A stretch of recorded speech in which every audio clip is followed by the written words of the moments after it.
안녕하세요. 오토교 김정민입니다. 현대자동차가 파워트레인, 엔진, 변속기 관련된 개발, R&D 부서를 폐지했다. 이런 기사를 보고 깜짝 놀라신 분들 많이 계십니다. 기사를 맞게 쓰신 분도 계시고 자극적으로 쓰신 분도 계시고, 자극적으로 쓰시는 분들은 전문성이 없거나 아니면 어그로를 하고 싶거나 둘 중에 하나겠죠. 잘 쓰신 분은 이제 축소한다. 부서를 재배치해서 새로운 명칭으로 재정립을 한다. 뭐 이렇게 잘 쓰신 분들도 계십니다. 폐지가 아니라, 폐쇄가 아니라 축소입니다. 내연자동차를 지금 폐지할 수 없어요. 절대 그럴 수가 없습니다. 전기차가 대세긴 합니다만 전기차가 언제 대조가 될까요? 2030년 되면 대조가 될까요? 2030년 되면 전기차가 비중이 어느 정도 될까? 시장 조사 기관에서는 대략적으로 30% 될 거다. 30%면 1년에 전 세계적으로 자동차가 코비드 이전에 8,500만 대에서 9,000만 대 사이 판매가 됐습니다. 2030년이니까 수요가 또 확대된다고 보죠. 인구도 늘어날 테니까. 물론 자동차가 자율주행이 들어가면서 공유경제다 뭐다 해서 축소될 것이다 라고 보는 개념도 있는데, 뭐 순중가를 따라서 한 1년에 1억 대 나간다. 계산하기 좋게 이렇게 보겠습니다. 그렇게 되면 30%면 4천만 대가 전기차, 7천만 대는 내연차입니다, 여전히. 물론 미들레인지 이상 프리미엄, 대중차에서도 프리미엄 요소가 강한 모델들, 그리고 고급차들은 빠르게 전동화가 될 겁니다. 그러니까 시장의 흐름 자체, 시장의 분위기 자체는 EV 쪽으로 가게 될 거고요. EV 쪽, 전기차 쪽에 기술 대응을 못한 기업들은 레드오션화 되고 있고 축소되고 있는 산업군에서 경쟁이 더 치열해지기 때문에 기업의 브랜드의 어떤 밸류라든지 전망이 밝을 수가 없어요. 그러니까 발전하고 성장하는 산업군에 투자를 해서 그 산업군에서 확실한 기술력을 인정받아서 소비자들에게 눈도장을 받는 게 굉장히 중요합니다. 그러니까 내연자동차를 먼저 전면에 놓고 여기에 주력할 수가 없는 상황인 건 맞습니다. 그래서 축소를 하는 거고요. 정확하게 말하자면 이제 개발 조직이 개선 조직으로 바뀌는 겁니다. 그럼 개발을 하려면 이제 기술력을 선도하고 새로운 규격을 통해서 새로운 가치를 만들어내야 되니까 많은 인력이 필요했는데, 이제 이걸 기존에 개발되어 있는 그런 내연자동차들을 개선을 하는 겁니다. 개선이라는 것은 이제 환경 문제에 부합되도록 좀 더 효율을 높이고 배기가스에 더 잘 대응할 수 있도록 파워트레인을 안정화시키고 그다음에 연비 효율을 높여서 개선을 해나가는 그 필수 인력들을 얘기하는 거죠. 그러니까 조직이 축소되는 이유가 바로 여기 있습니다. 새로운 개발 계획이 취소되고 기존에 있는 내연기관은 앞으로 퇴출될 때까지 유지 운영하는 그런 인력들로 계속 개선이 되는 그런 방향으로 갈 겁니다. 하지만 그 개선되는 시기 어느 정도 유지가 될까요?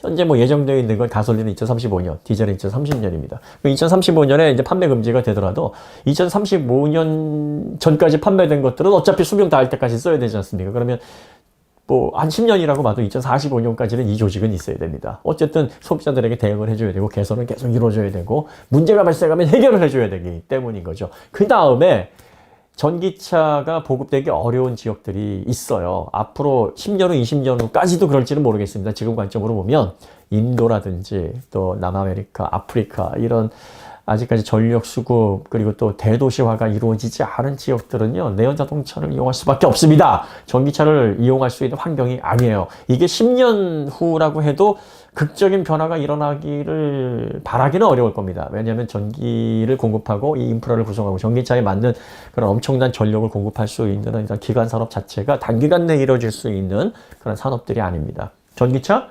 여러분들이 단적으로 한번 생각해 보죠. 배터리가 아이오닉 5에 들어가는 배터리가 2,100만 원이라 그래서 막 기절 초풍하시는 분들 많이 계십니다. 왜 이렇게 비싸? 정말 비쌀까요? 한번 71.4kWh인데요. 이게 어떻게 구성이 되어 있냐면 12개의 셀이 하나의 모듈을 이루는데 이 모듈이 30개가 들어가서 전체 팩을 이룹니다. 셀, 모듈, 팩 단위입니다. 그러면 계산을 한번 해보죠. 12개가 30개의 모듈로 해서 들어간다는 거니까 셀이 총 360개가 들어가는 겁니다. 그래서 71.4kWh면은 셀 하나당 200Wh의 용량이라는 거죠. 200Wh의 용량이면 요게 37Wh거든요. 요런 것들이 5개 반 정도가 들어가는 건데, 그러면은 대충 계산해보면 1900 몇십 개, 한 2000개 정도 들어간다는 얘기겠죠? 2000개. 얘가 고속 충전이 지원이 되는데 요거는 좀 비싼 건데, 평균 잡아서 요런 것들 고속 충전 지원되는 게 한 15,000원, 2만 원 하죠. 그럼 계산하기 좋게 최저로 잡아서 10,000원이라고 치죠. 그래도 2천만 원입니다.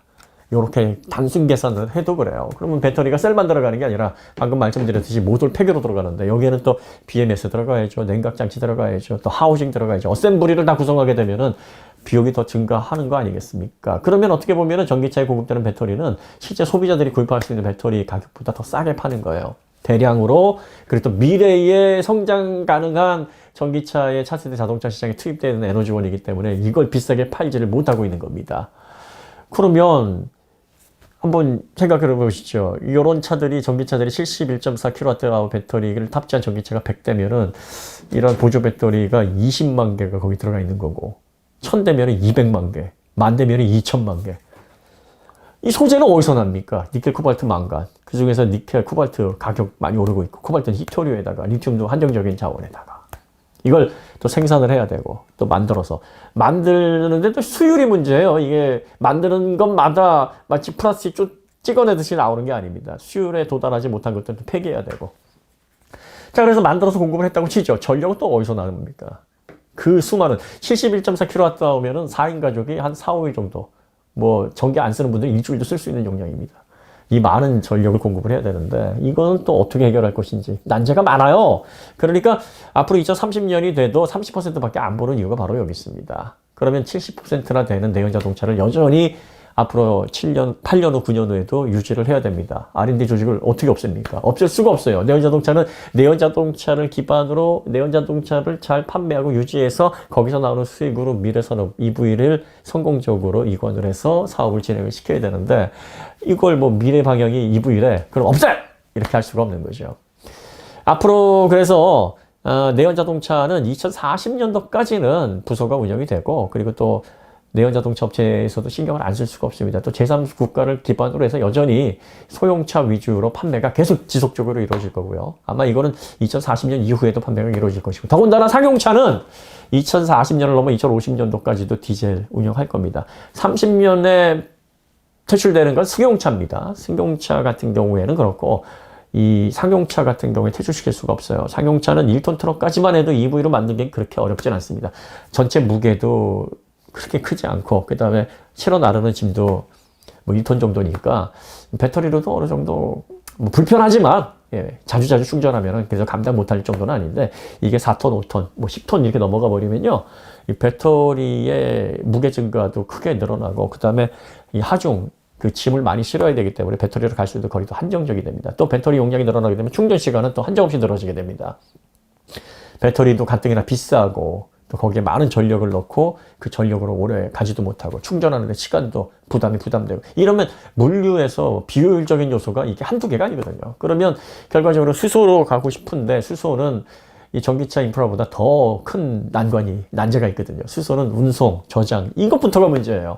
액화시키는 비용 문제도 문제고 그 다음에 수소 충전소 하나 설립하는데 30억 정도가 들어가는데 이거 언제 인프라를 구성합니까? 아무리 빨라도 수소는 한 2040년 정도는 돼야 되지 않겠습니까? 그래야 그럭저럭 쓸 수 있는 그런 인프라가 구성되지 않을까 뭐 이렇게 생각이 들 것 같아요. 그러다 보면 상용차에서는 디젤이 아마 2050년이 돼도 퇴출되기 어려울 겁니다. 그래서 부서 간의 이동을 보면 상용차 부분은 거의 변동이 없습니다. 상용차는 디젤을 중심으로 해서 그리고 기본적으로 현대자동차에서 부서 이동은 파워트레인 개발 담당 요 부분입니다. 그래서 파워트레인 시스템 담당 센터가 요게 전동화 시스템 개발 센터로 바뀌게 되고요. 파워트레인 성능 개발 센터가 전동화 성능 개발 센터로 바뀌게 됩니다. 그 다음에 파워트레인 지원 부서가 전동화 지원 부서로 바뀌게 되는 거예요. 그리고 개발이 아닌 개선을 위해서 내연 자동차를 유지 보수하고 또 앞으로 2040년 정도까지 판매되는 그런 엔진에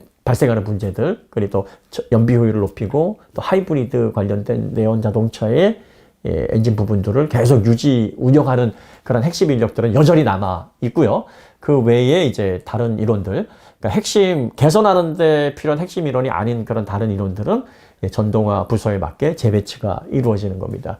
파워트레인 요 명칭이 PE 파워 일렉트릭으로 변경이 되는 겁니다. 새로운 시대에 맞게 조직을 개편하는 거고요. 이렇게 명칭이 전동화로 바뀌게 되면서 신설되는 부서가 있는데 배터리 개발 센터입니다. 그래서 배터리 설계실, 배터리 성능 개발실, 배터리 선행 개발실이 새롭게 신설이 돼요.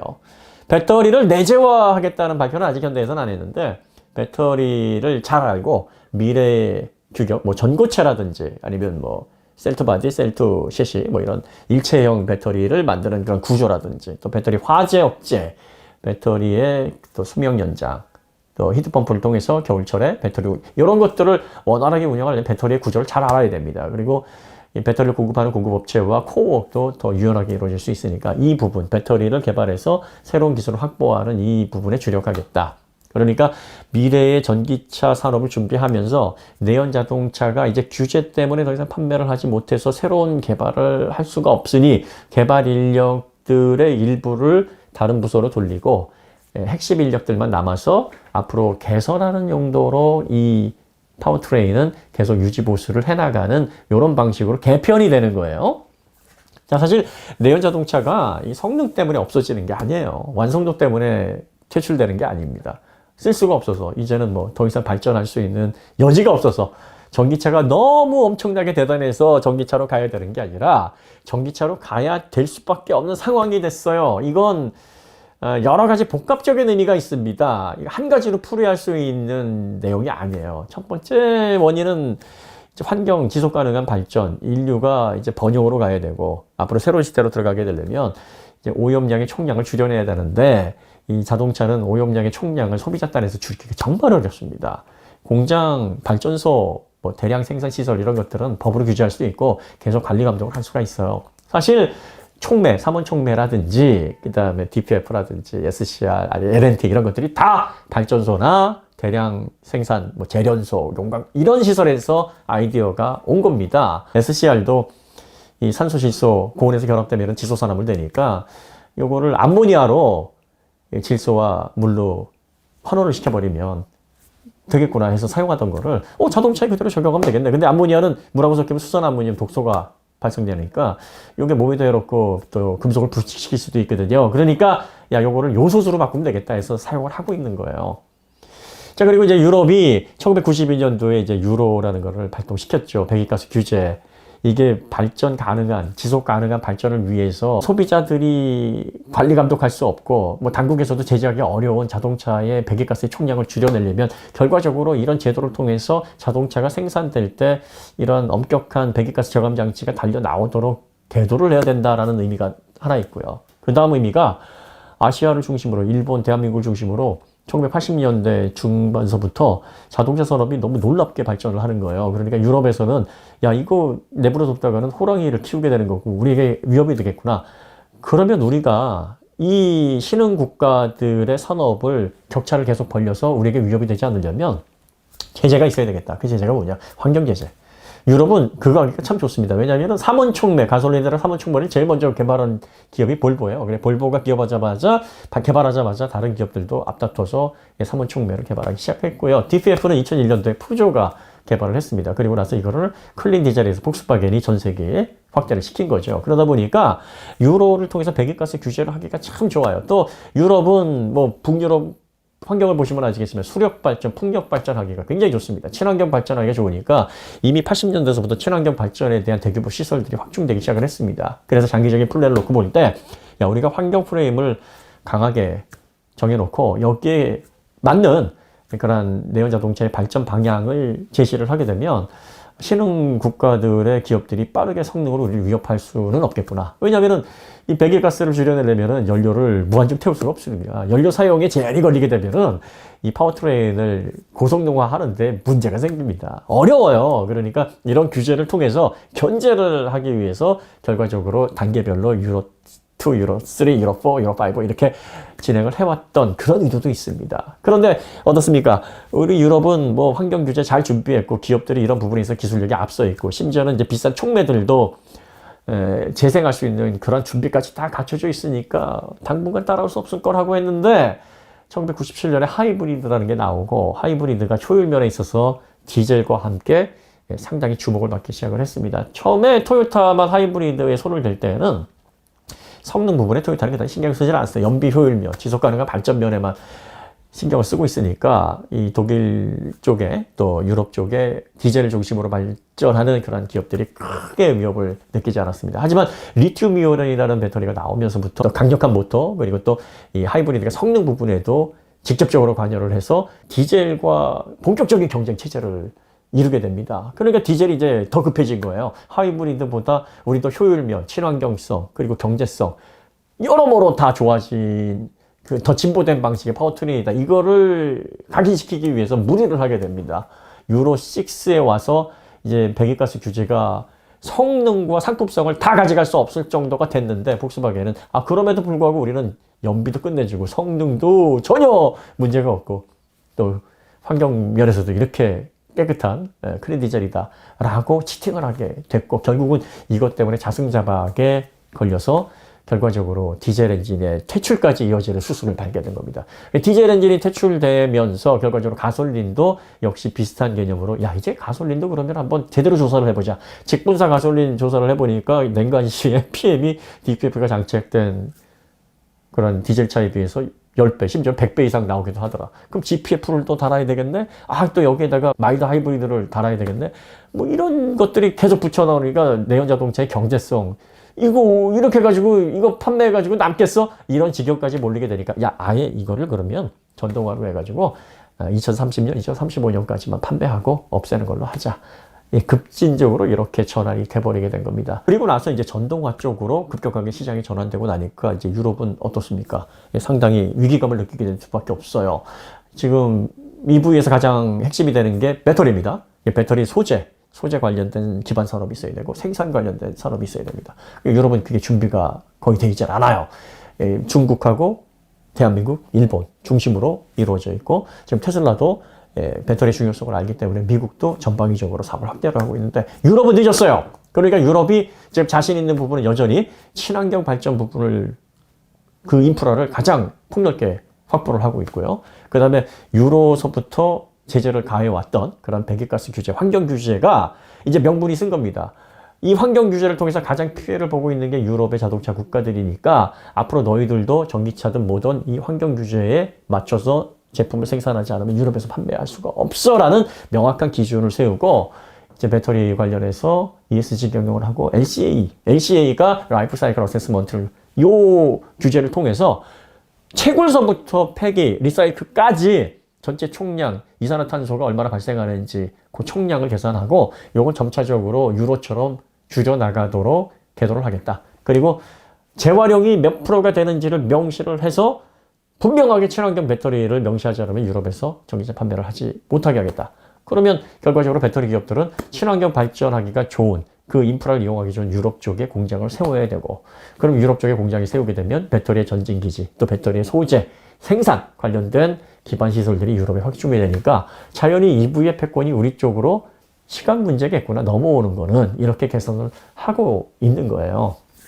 그러니까 뭐 이런 것들은 이제 저희가 관련해서 뭐 사전에 설명을 해드리기도 했고 부분별로 좀 세부적으로 풀어서 말씀을 드려야 되는 부분들이니까 일단 오늘은 여기까지만 하겠습니다. 그러다 보니까 이 내연 자동차가 이게 완성도가 떨어져서 더 이상 쓸 수가 없어서 퇴출을 시키는 게 아니거든요.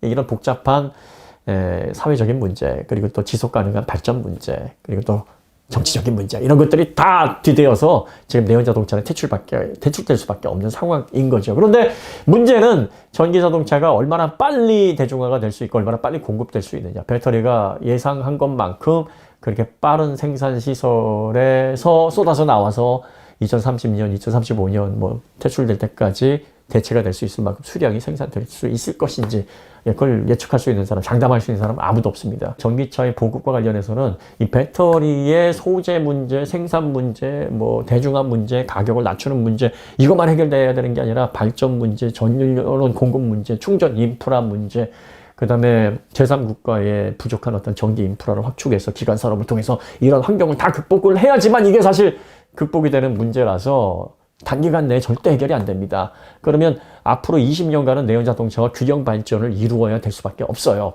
그리고 이 내연 자동차들은 결과적으로 전기 관련된 시설, 공급 시설이 원활하지 않은 국가들은 여전히 내연기관이 주가 돼야 될 겁니다. 그러니까 현재 내연기관은 이제 고급차들은 산업이 많이 발전된 선진국 위주에서 판매가 되고, 그 다음에 대중차나 저렴한 소형차들은 경제력이 좀 약한 국가에서 이렇게 구분돼서 시장이 형성이 돼 있었다고 하면, 앞으로는 전기 자동차 중에서 이제 프리미엄 모델들이 고급차 시장을 많이 교체를 해 나갈 거예요. 그리고 대중차 중에서도 상위 라인업 이런 것들은 이제 전기차로 이제 빠르게 대체를 해 나갈 거겠지만 대중 모델들 그리고 값싼 소형 모델들은 전기차가 빠르게 대체해 나갈 수가 없는 상황입니다. 앞으로 2035년, 2040년까지는 여전히 소형차, 뭐 경차, 또 저렴한 어떤 내연차들이 더 줄을 이루고 판매가 될 거예요. 그러면 이제 기업들은 이렇게 보셔야 됩니다. 전동화를 그러면 빨리 서두르는 게 답이냐? 답입니다. 왜냐하면 전동화를 빨리 서두르고 기술 선점을 하지 않으면 결과적으로 미들레인지급 이상의 그 프리미엄 시장을 잃어버릴 수 있어요. 그리고 브랜드 밸류가 약화되기 때문에 결과적으로 가격으로 승부를 해야 되는 레드오션에서 피 터지는 경쟁을 할 수밖에 없는 상황에 내몰리게 됩니다. 이렇게 되면 기업의 지속적인 성장, 미래, 전망, 그리고 수익 이런 부분에 있어서 다 악영향을 미칠 수밖에 없기 때문에 현재 가장 시장에서 관심을 받고 있고 미래 시장의 핵심이 되고 있는 전동화 쪽에 기술 선점을 해서 시장을 이끌어 나가야 되는 게 매우 중요합니다. 하지만 그런 와중에서도 기존의 안정적인 매출을 통해서 지속적으로 개발 비용이라든지 회사가 새로운 어떤 시대로 전환할 수 있는 비용을 감당해 줄 수 있는 내연 자동차의 조직을 잘 유지하고 또 그걸 통해서 수익을 안정적으로 이뤄 나가는 이 부분도 매우 중요한 거죠. 현대자동차가 앞으로 이제 EV 시대에 전기차 기술력은 따라가는 입장이 아닌 기술을 선도하는 입장으로서 브랜드 밸류를 확고하게 하고 그리고 내연차는 앞으로 향후 한 20년간은 개선을 통해서 안정적인 수익을 계속 유지하는 방향으로 조직을 개편하는 겁니다. 그리고 PM 담당도 통합을 합니다. 그래서 조직을 좀 더 효율적이고 가볍게 운영을 하겠다라는 의지 표현이고요. 이런 것들은 현대뿐만 아니라 지금 내연자동차에서 전반적으로 일어나는 변화고 현대자동차가 좀 더 적극적이고 분명하게 미래 방향을 정해놓고 파괴적인 이노베이션을 선언한 상황에서 앞으로 전기차 시대에서는 따라가는 입장이 아닌 기술을 선도하는 입장으로서 우리는 분명하게 브랜드 컬러를 정할 것입니다. 라는 의지 표현이다. 이렇게 이해를 하시면 될 것 같습니다. 그래서 여러분들이 앞으로 내연차가 갑자기 없어지나 이런 걱정은 안 하셔도 될 거예요. 한 2035년까지는 우리 주변에서 전기차와 함께 늘 친숙하게 볼 수 있을 겁니다. 뭐 그 이후에 얼마나 빨리 진행될지는 모르겠습니다만 오늘 이야기 여기서 마치도록 하고요. 더 좋은 콘텐츠로 다시 찾아뵙도록 하겠습니다. 감사합니다.